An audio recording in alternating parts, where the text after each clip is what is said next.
Good evening, my friends. This is Paul, and today I'm going to be talking about the new VR mode in Super Mario Odyssey! Unfortunately, the game doesn't allow you to capture footage for the VR mode.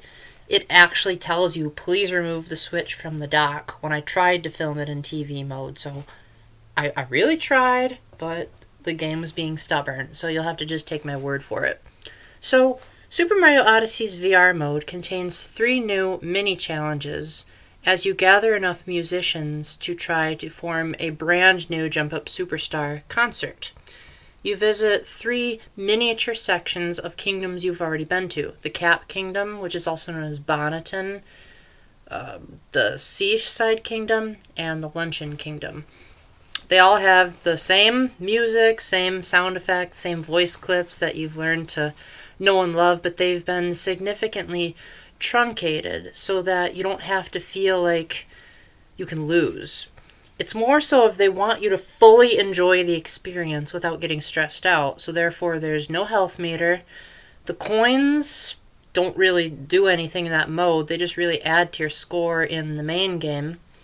Also, when Mario goes underwater in the Seaside Kingdom, he cannot run out of air, which I don't know if that's a nice reference to Super Mario Brothers or just cool. And you can move around the Switch dock to view all the way around in the kingdoms. And while the camera view they give you is limited, the sense of scale and perspective is still completely unmatched, in my opinion, in any first-party Nintendo game yet. When you're in the Cap Kingdom and you see the lighthouse, you really think, whoa, that's a tall lighthouse, because it feels like you're playing a 3DS game, because it's in virtual reality, and it feels like it has stereoscopic 3D, and yet it's technically considered VR instead of 3D. Especially when Mario gets really close to you, you feel almost as if you can be like, hey, Mario, how's it going? Or if you're a guy, you might be like, ugh, stay away from me, that's my personal boundaries.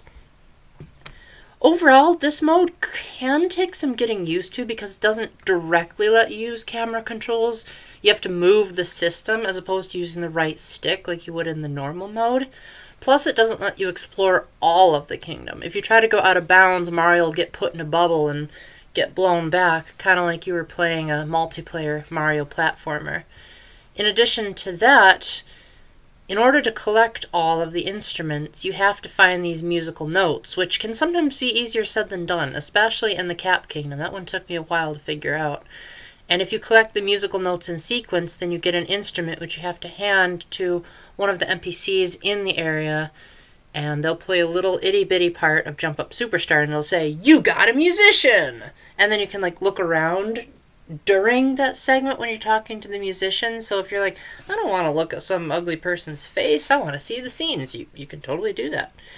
The biggest take back I had from all of this was just, I loved being able to play a Mario game with a sense of height. I could see what Nintendo was getting at when they were making Super Mario 3D Land, and they used the 3D to offset the player's lack of awareness of where a question mark block or a platform would be in 3D space. And I think this is a nice next step. It'd be really cool to see a whole Mario game fleshed out in this style, albeit the levels would have to be super short because VR can make you get sick or have headaches if you play it for too long, hence why the game tells you, you really ought to take a break. In addition to that, just because they could, they decided that they'd let you watch the opening and ending cutscenes of the game in virtual reality. Now, you can't, fully look around, because, they treat it like you're in a theater, but it does feel like they added stereoscopic 3D to the game, and it's absolutely amazing the sense of distance and scale you get, especially in the opening cutscene when Bowser's, breathing fire straight at the camera. You almost want to, flinch and jump out of the way, because you feel like he's aiming straight at you. Not only that, but it feels like it has 3D sound, if that makes any sense. You really feel like the sound is coming from all around you. Whether the game actually does that or not, I don't know, but that's at least what it feels like because of the immersion of the VR goggles. Finally, once you complete all these mini challenges, you can go back to the New Donk City Concert Hall and watch a new performance of Jump Up Superstar. The song itself is unchanged, but what makes it a joy to revisit is you can watch all of the members of the band, including Pauline, as they're playing the song, and they'll jump in tune to the cues, like the jump up superstar. You'll see everyone jump up. And it's not the most mind-blowing thing in the world. I think the novelty is just being able to play it in VR is the experience itself. It's also a timed thing, so it's not like you can listen to Jump Up Superstar on endless loop, although you get the ability to do that after you beat the game anyway, so it shouldn't really be that big of a problem. All of these challenges could probably be completed in less than 15 minutes if you know what you're doing. If you really want to explore the sites, maybe more like 30 minutes to an hour, but it's really not going to last you that long at all. If you're expecting to play this at the big TV, prepare to be disappointed. This is a very small scale, somewhat low res experience. You'll definitely see way more pixels in that ending cutscene than you remember. It's probably more akin to like how the game would have looked if, say, it had come out on the Wii U. Not to say it looks bad.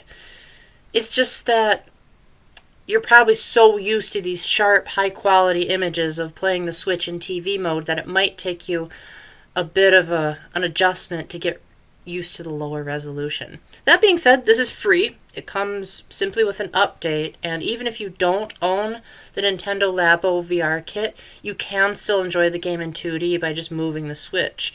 However, with the lack of VR comes that lack of full immersion. Like, you can't look down and be like, dude, the grass is right below me. It's more so of just, you move the Switch down and you're just like, okay.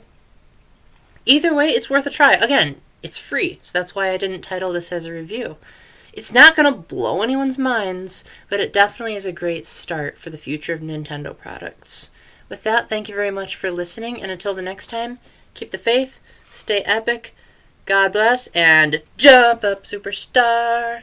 Bye-bye.